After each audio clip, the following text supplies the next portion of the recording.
don't think they really knew a lot about Guitar Hero at first until Lars's kids started playing it, and then it sort of got on their radar. So they wanted to come on board and wanted to do it. Metallica didn't want to do like the Aerosmith sort of behind the music, chronological thing. They wanted to try something different, so we changed the story mode a little bit. It's based on the story that James told us where these guys were following Metallica around in Europe. The crew started like hanging out with them and giving them food, and then eventually they got to go on stage and play with Metallica. So it's kind of based on that, where you go to see Metallica and you're so inspired that you want to start your own band, and then you get a chance to go and play as the guest artist band, and then you get to play as Metallica.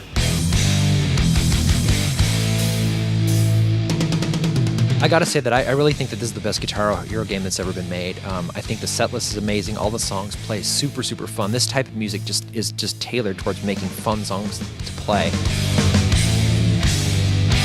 We have music from every single Metallica studio album. We have stuff from Garage Inc. We have, No Leaf Clover from S&M. I think we're representing Metallica's entire career.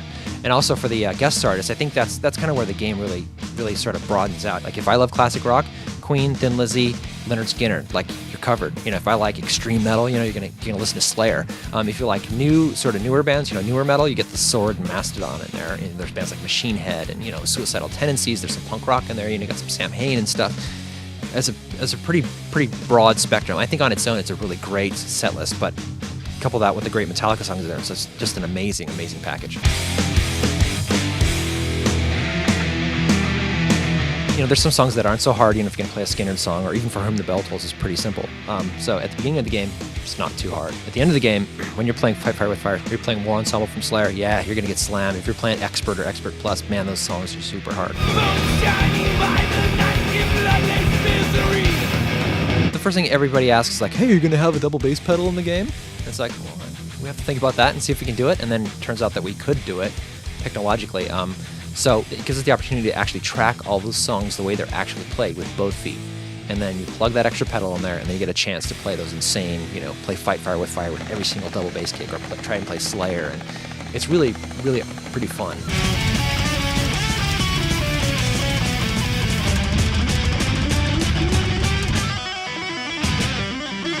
This time we have just a lot of extra stuff. We have some what we're calling official bootleg videos, stuff that most people probably haven't seen, which is really pretty awesome. And they have this one mode that we're calling Metallifacts. After you beat a song in career, you get the opportunity to play back the song without a note track, so you can watch all the cool pyro and all the animations and stuff that they did.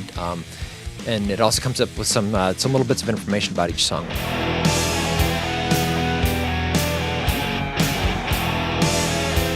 One of the cool things we did this time for Guitar Hero Metallica as well is, we have the music studio and Guitar Hero World Tour where people can write their own music and put it up to GH Tunes.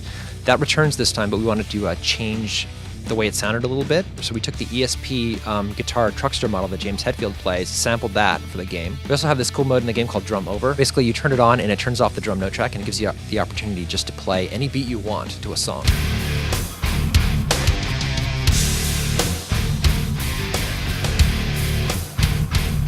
There's a core group of people here that I think would just work on it, 25 hours a day if we could, because we want to put so much into it, put so much extra stuff in there. So I think people will realize once they pick it up that it's not just a bunch of songs, it's not just a song pack. There's like bonus footage and lots of great stuff in there, and hopefully the metalheads out there will be happy.